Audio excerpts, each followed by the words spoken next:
Assalamualaikum ladies and gentlemen, my name is Ali Tahir Mughis and you're watching us on othernews.pk. अगर आपने अभी तक जाके website login नहीं की, प्लीज़ जाके वेबसाइट ज़रूर देखिए. मिलेनियल्स की वेबसाइट है, यंगस्टर्स की वेबसाइट है. हम कोशिश करते हैं कि इस तरह के टॉपिक्स के बारे में बात की जाए जिस पे कभी बात नहीं हुई. You are watching us on our news round up podcast. हमारे साथ तशरीफ़ रखते हैं वेटरन जर्नलिस्ट जनाब अजहर मीर साहब. सर क्या हाल है? ठीक है? बड़ा गर्मा गर्म आपका हफ्ता रहा है इस दफ़ा पॉलिटिकली. बहुत बड़ा जलसा था यार, बहुत हैवी जलसा. यानी कि तिक्के बज रहे थे, रंग बिरंगी बुएं आ रही थी. यानी कि सोचो कितना बंदे पे बंदा चढ़ा आना है. आप तो सारे यानी आपने अभी तक इमरान खान के सारे हिस्टोरिक जलसे कवर किए हैं, 2011, 13, 17. आपने हर चीज़. पहले आप ज़रा खान के इन जलसों को दूसरी पार्टी के जलसों के साथ कंपेयर करें. खान का जलसा लाहौर में कैसा होता 2011 के बाद? ओए पीडीएम ने ਜਿਹੜਾ ਜਲਸਾ ਬੌਸ ਕੀਤਾ ਸੀ ਉੱਥੇ से बंदा ही नहीं सीखा यार. उधर तो बंदा ही नहीं था. एवं ही कोई गिनती का 500,000 बंदा था वो. वहाँ तो जगह ही जगह थी.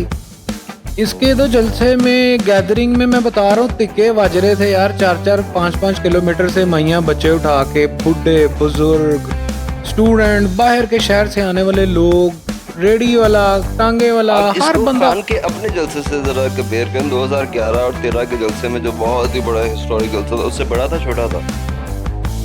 बहुत बड़ा जलसा था ये. पिछले जो जलसे थे उसमें गैदरिंगें थी, लेकिन इसमें जो गैदरिंग थी ना, इसमें स्टेज के पीछे भी एक जलसा था बहुत बड़ा. तो दूसरे जलसों में ये चीज़ें देखने को कम आई थी. इस जलसे में ये चीज़ें ज़्यादा देखने को आ रही हैं कि ये जो गैदरिंग है, ये तो एक प्रॉपर एक कैंपेन के जलसे थे. जलसा मतलब इलेक्शन कैंपेन्स थी वो इधर उधर. ठीक है, ये जो जलसा था ये तो एक और नैरेटिव के ऊपर लोगों ने वॉलंटियरली आए लोग वहाँ पे. उसने कहा क्या वहाँ पे? जो लोग आए हुए थे उनको क्या दिया खान ने? खान साहब ने सिर्फ इस्लामाबाद का रुख दिखाया उन्हें.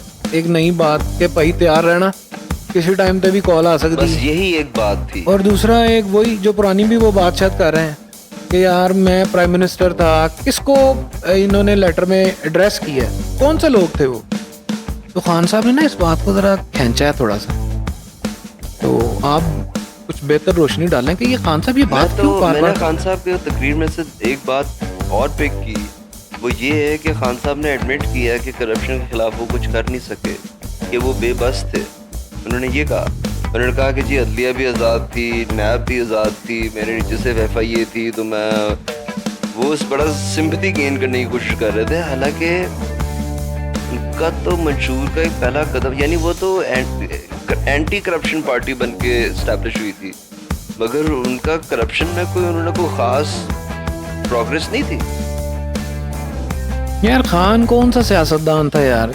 इस गंदे गले सड़े सिस्टम के साथ 80% जहाँ पे कैबिनेट जो है वो जमानतों पे है, उस सिस्टम के साथ आप कह रहे हो कि 70 साल का गन 3.5 साल में ख़त्म कोई बंदा कर देता.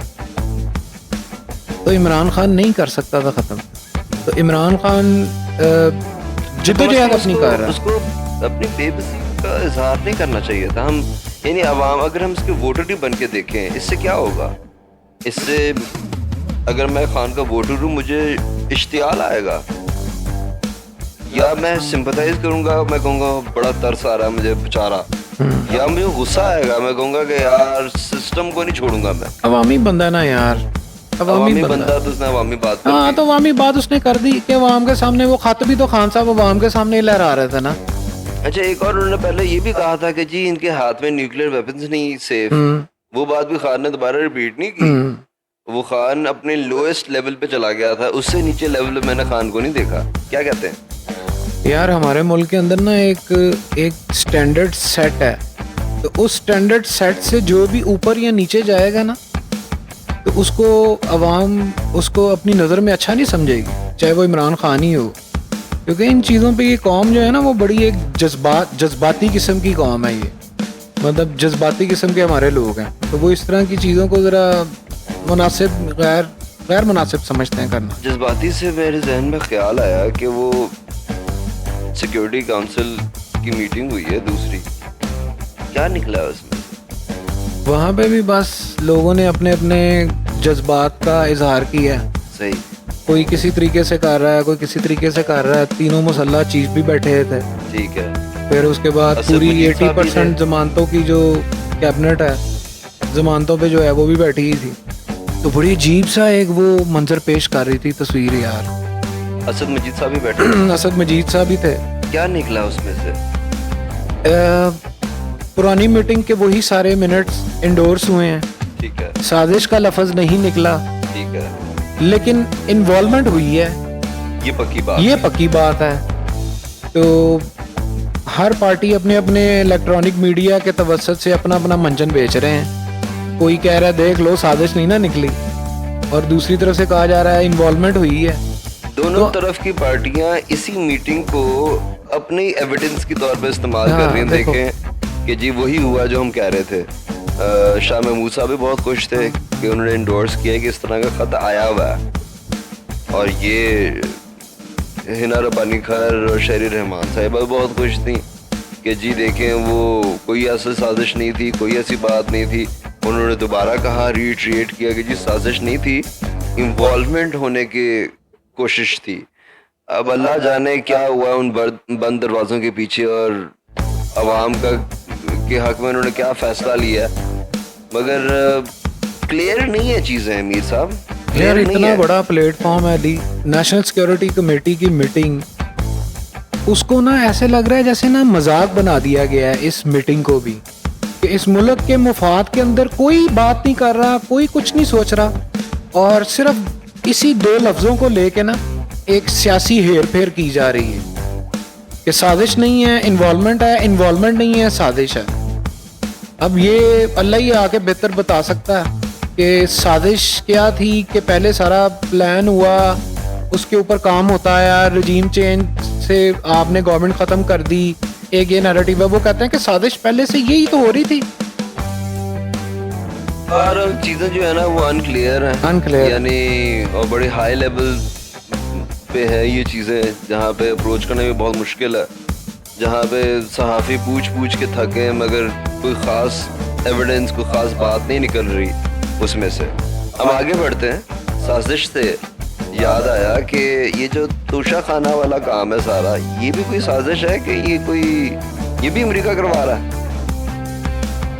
नहीं, हाँ, तोशा खाना तो वो सबसे करीबी जगह ना मालमूल जरा चेक चुक करने की। ठीक है, तो प्राइम मिनिस्टर हाउस में ही है ना, वो तो वहीं पे ही होता है। तो उसके जो गिफ्ट शिफ्ट जो बाहर से मिलते मिलाते हैं उनको वहीं पे रखा जाता है। ठीक है, तो सबने पीछे माजी में हाथ साफ किए हुए हैं। ठीक है, कोई ऐसा बंदा नहीं, कोई गाड़ियां ले गया है, कोई कीमती हार ले गया था, कोई घड़ियां ले गया था। तो वक्तन फक्तन गवर्नमेंटों को ख्याल आते रहे, थोड़ी सी गैरत दिलाती रही, साथ साथ डालते हैं। मतलब तो हार भी वापस आए, कोई गाड़ियां आधी कीमत से कम पे ले गए। तो अब खान साहब पे भी वही चीज़ें सामने आ रही हैं कि खान साहब ने भी कोई वॉच दी थी, तो जिन्होंने गिफ्ट दिया था वो अल्टीमेटली उन तक पहुंच गई। जिन्होंने पहले इस तरह की कोई हरकत की, कोई गिफ्ट ले लिया, कोई 20% देके, ठीक है करने दें। मुझे सिर्फ इस चीज़ का जवाब दे दें, क्या ये खान साहब को जेब देती है ये हरकत? नहीं, खान साहब को यार वैसे ही नहीं जेब देती थी कि खान साहब चाहे बेचें उसको चाहे ना बेचें, वो मीर साहब बात की कहानी है। खान साहब ने खरीदा कैसे? वो तो इंटेग्रिटी की बात करते हैं, पॉलिटिकल। उनको नहीं पता कि हम किस माशरे में रहते हैं। वो चाहे 20% दें चाहे 50% दें, वो इस नैरेटिव को रिप्रेजेंट नहीं करते। अखलाकी तौर पे नहीं बनता था खान साहब। आप जाके वो तोहफे जो स्टेट टू स्टेट मिले हुए आप उनको खरीदें, खरीद के आगे बेच दें, और बेच के वो पैसा आप कह रहे हैं कि आपने वो सड़क पे लगाया, वो भी हम आगे खोलते हैं कि सड़क पे वो कितना पैसा लगा और क्या हुआ। मगर आप मुझे पहले ये बताएं कि ये क्या खान साहब के नैरेटिव को सूट करता है? बिल्कुल सूट नहीं करता। ये तो गवर्नर हाउसेस को जाके लाइब्रेरियां बनवा रहे थे, ये तो यूनिवर्सिटियां बनवा रहे थे, ये तो पीएम हाउस को बंद करके कोई होटल बना रहा था, आधा यूनिवर्सिटी बना रहे थे। ऐसा ही है। तो ये इन्होंने तोशे खाना में तोहफे उन्होंने बेचना शुरू कर दिए। This is not the PTI that we know. और ये हमें सुन के बड़ा धचका लगा कि ये इक्तदार के ऐवान इतने ऊंचे होते हैं कि इतनी जल्दी लोगों के दिमाग खराब हो जाते हैं कि ये तो बंदा वो था ही नहीं जो कि देखें इसका क्या हाल हो गया। हाँ मतलब ज्यादा बुरी लग रही है ना सुनने में। अच्छा एक और बात यहाँ पे मैं ये पॉइंट डालना चाहता हूँ कि खान साहब की दोस्ती और खान साहब को गिफ्ट मिलना, जरदारी साहब को गिफ्ट मिलना एज हेड ऑफ स्टेट, या नवाज शरीफ को गिफ्ट मिलना एज हेड ऑफ स्टेट, या शहबाज शरीफ को गिफ्ट मिलना, उनमें बड़ा डिफरेंस है। खान साहब का इंटरनेशनल नेटवर्क था पहले से ही, और अगर वो बोरिस जॉनसन से मिलते हैं ना तो वो एज स्टेट टू स्टेट तो मिलते ही हैं, मगर एक बीनीथ द टेबल एक उनका इनफॉर्मल रिश्ता भी है। तो जो खान साहब को गिफ्ट मिलते रहे इधर उधर से, वो सिर्फ खान साहब, वो सिर्फ स्टेट टू स्टेट रिलेशन के गिफ्ट नहीं थे, उसके अंदर खान साहब का अपना एक प्राइवेट इक्विटी ऑफ रिलेशन भी था। तो खान साहब यहाँ पे ये आर्ग्यू कर सकते हैं कि जनाब मेरा तो वो पहले से दोस्त था, या MBS मोहम्मद बिन सलमान मेरा एक दोस्त है, या UAE वाले खलीफा फैमिली के कई लोग मेरे दोस्त हैं, तो उन्होंने अगर मुझे गिफ्ट दिया होगा तो वो सर्टनली डिफरेंट गिफ्ट होगा। तो still having said all this, Khan साहब को ये चीज सूट नहीं करती। आज मेयर इस्लामाबाद सामने आ गए, उन्होंने कहा कि जी ये जो बनी गाला जो कह रहे हैं सड़क बनाई है वो नहीं बनाई उन्होंने, वो तो नवाज शरीफ साहब ने बनवाई थी, वो भी 2013 के इलेक्शन के बाद। ये जिस सड़क की बात कर रहे हैं वो बनी गाला का टोटा, वो टोटा है जो सिर्फ नीचे मार्केट से सिर्फ इमरान खान के घर जाता है, और उसकी भी उन्होंने 30 लाख रुपए पेमेंट की है, सिर्फ पूरी पेमेंट नहीं की। फॉर्मर मेयर ऑफ इस्लामाबाद, आगे आप देख लें। हाँ बिल्कुल ऐसा ही है। और वो भी कह रहे थे मेरे पास कोई उसका पे ऑर्डर शॉर्डर उनके पास पड़ा हुआ है 3 मिलियन का। तो तब क्या हम क्या बात करें, हम कैसे, ये वाकई क्या इक़्तिदार के ऐवान इतने हावी होने वाले हैं कि हर बंदा वहां जाके इस तरह का हो जाता है, भूल जाता है। बस आपके कोई मशीर भी अच्छे हो ना तो बंदा ना चाहते हुए भी बहुत सारे इस तरह के काम करने का सोच लेता। तो खान साहब को चाहिए था कि अपने ना जरा कान जरा पक्के रखते। तो लोगों ने पता नहीं उनको वक्तन फक्तन कैसे कैसे मशवरे दिए हैं कि ये सब चीज़ें खान साहब की पर्सनालिटी के बिल्कुल ऑपोजिट थी हैं। बिल्कुल सही कह रहे हैं, खुल के बात करनी चाहिए, खुल के बात करनी चाहिए। This isn't the Imran Khan that we saw before he came into power. आगे चलते हैं, एक बड़ी खुशखबरी है आज। अच्छा क्या खुशखबरी बॉस ले आए हैं? डॉक्टर अमजद साकिब साहब अखुवत फाउंडेशन वाले, उनको नॉमिनेट किया है वर्ल्ड नोबेल पीस प्राइज के लिए। जी क्या बिल्कुल। कहेंगे? बड़ी खुशी की बात है यार कि डॉक्टर अमजद साकिब जैसा बंदा इस चीज़ के लिए डिज़र्व भी करता था, और उसने मेरे हाल से वो काम किया है जो कि स्टेट नहीं कर सकी। उसने 50 लाख लोगों को, उसने 120 बिलियन उसने मुस्तहिक लोगों को कर्ज दिया है आसान एक साथ पे। 162 अरब रुपए के कर्ज, हाँ जी। कर्ज हसना है, हाँ जी, जो कि लोग इस्तेमाल करके वापस करते हैं, और वापस करने का रेट इसका 99.9% है। तो ये नॉमिनेट हुए हैं वर्ल्ड पीस प्राइज के लिए। हमारी तरफ से, पाकिस्तान की तरफ से एक और भी नॉमिनेशन गए हुए थे पहले, और वो जीती भी हैं, मलाला यूसुफजई। हाँ जी। हमें ये लगता है as Pakistani, this is the right representation of nomination of Pakistan in the peace prize award, Nobel peace prize award. ये असल बंदा हमें रिप्रेजेंट करता है। ठीक है, आप ईदी को ना हम नहीं मिल सका प्राइज, और हमारे बड़े फिलंथ्रोपिस्ट हैं यहाँ पर जिनको नहीं प्राइज मिल सका, मिला तो मलाला यूसुफजई को मिला। ठीक है, मलाला का भी बड़ा स्ट्रगल है, मगर जो पाकिस्तान को रिप्रेजेंट कर, पाकिस्तान का कल्चर ऑफ गिविंग, पाकिस्तान का कल्चर एक दूसरे पे पैसे खर्च करने का, या ज़कात देने का, ये सोसाइटी को सोसाइटी में नज़र रखने का, या उसका ख्याल रखने का, ये है असल में पाकिस्तान का कल्चर। कि गोरा यहाँ पे आके परेशान हो जाता है कि हैं ये खाना मुफ्त में दे रहे हैं, ये पानी मुफ्त में दे रहे हैं, ये जूस मुफ्त में दे रहे हैं। सबील का उनको पता ही नहीं होता कि वो परेशान हो जाते हैं सबील क्या चीज़ है। तो असल में ये है पाकिस्तान, बिल्कुल ऐसे ही। ये है नॉमिनेशन जो पाकिस्तान को रिप्रेजेंट करती है, डॉक्टर अमजद साकिब, बिल्कुल ऐसे ही। of अखुवत foundation, a success story that represents the culture of Pakistan. Pakistan का कल्चर को रिप्रेजेंट करती है सक्सेस स्टोरी। क्या कहेंगे मीर साहब? बिल्कुल सही बात है यार। डॉक्टर अमजद साकिब साहब के लिए मतलब हम लोग नेक तमन्नाएं और एक दुआएं उनके साथ हैं। हम लोगों को बड़ी दफ़ा मौका मिला डॉक्टर साहब से मुस्तफ़ीद होने का, उनके साथ गपशप लगाने का। तो नहायत ही डॉक्टर शफीक साहब इंसान। एक नहायत शरीफ इंसान, जो अवाम का एहसास रखने वाले, और वो डिज़र्व करते थे ये कि उनको ये प्राइज़ के लिए नॉमिनेशन हुई। तो अच्छा, डॉक्टर साहब जो हैं वो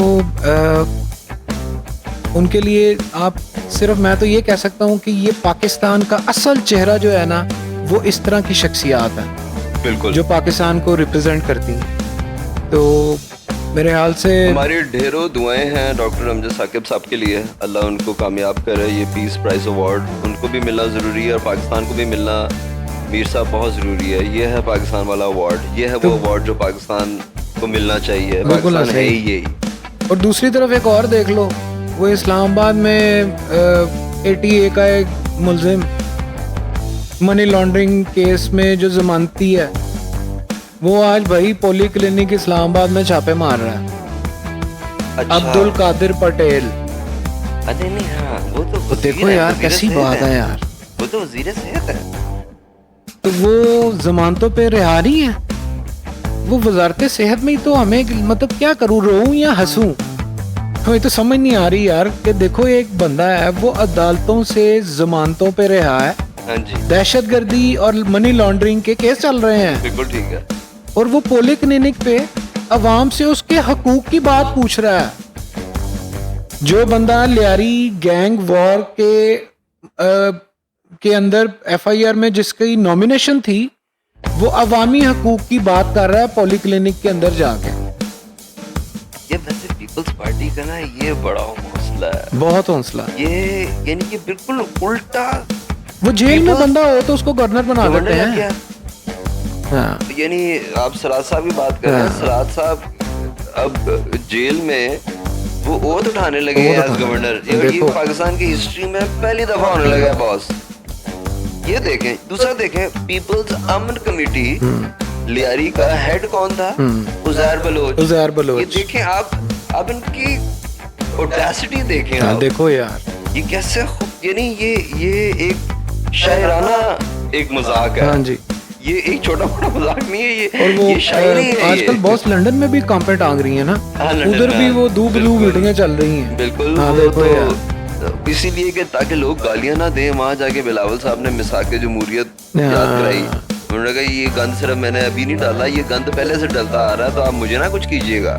अच्छा अच्छा। तो वर्कर्स, आपने ये पहले भी देखा है हमने साथ बैठते हुए, क्योंकि आपको पता है नून और पीपल्स पार्टी के वर्कर्स का आपस में कैसा वैर है यार। सिंध में परसों 9 बच्चे जल के मर गए हैं यार। इन लोगों की लंदन में मीटिंगें नहीं खत्म हो रही यार।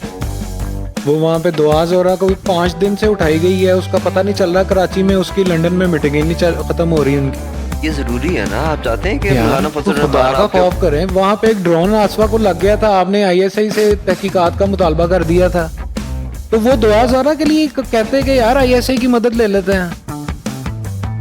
अब वो और दुआ ये सब ज़ारा बॉस, इतनी ये important नहीं है ना। लफ्जों के हेर फेर हैं। सिर्फ अवाम को सिर्फ फुद्दू बनाया जा रहा है। एक दिखाया कुछ और जा रहा है और मारा कुछ और जा रहा है। बहरहाल आप बेहतर जानते हैं कि सिंध तो एक और ही किसी दूसरे सियारे का नाम है। उधर तो हर चीज़ बॉस पेपरां ਦੇ ਵਿੱਚ ਹੀ चला रही ਹੁੰਦੀ है। हर चीज़, सड़क भी बनी होगी तो वो भी पेपरां 'ਚ ही होएगी, जाके देखोगे वो भी गायब होएगी उठो। सिंध तो वो है ना कि जिस तरह मैं पीपल्स पार्टी को बता रहा था कि हर चीज उन्होंने बड़ी तरीके से, शायराना तरीके से हाँ, उन्हें एडजस्ट की है। सूफियों की सरजमीर है ना। तो वहाँ पे हर प्रोजेक्ट, हर चीज बड़े एक शायराना तरीके से मिसिंग है। हाँ, यानी स्कूल्स जो कागजों में बने हुए हैं, वो एग्जिस्ट नहीं करते हाँ, जमीन नहीं पर। करते यार। और वो जो स्कूल एग्जिस्ट करते जमीन पर, उनमें जो टीचर्स हैं वो एग्जिस्ट नहीं करते जमीन पर। चल और रही जा अगर रही। टीचर्स एग्जिस्ट कर रहे हैं जमीन पर, तो जो बच्चे हैं वो एग्जिस्ट नहीं कर रहे हाँ, जमीन देखो। पर। और अगर वो कर रहे हैं तो पूरा सिस्टम नहीं है। तो सिंध तो वो हम कहते हैं ना कि अजब करप्शन की गजब कहानी। हाँ जी।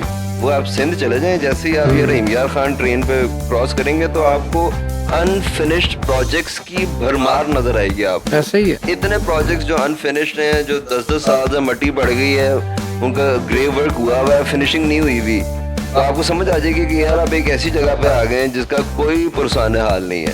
मेरे ख्याल में इसके साथ ही हम रैप अप करते हैं आज की एपिसोड। जी बिल्कुल, आज का प्रोग्राम हम यहाँ पे ख़त्म करते हैं। को लाइक करें, सब्सक्राइब करें और शेयर करें। इंशाल्लाह हम अगले पॉडकास्ट में othernews.pk के प्लेटफॉर्म से फिर हाजिर होंगे। तब तक के लिए हमें इजाज़त दें।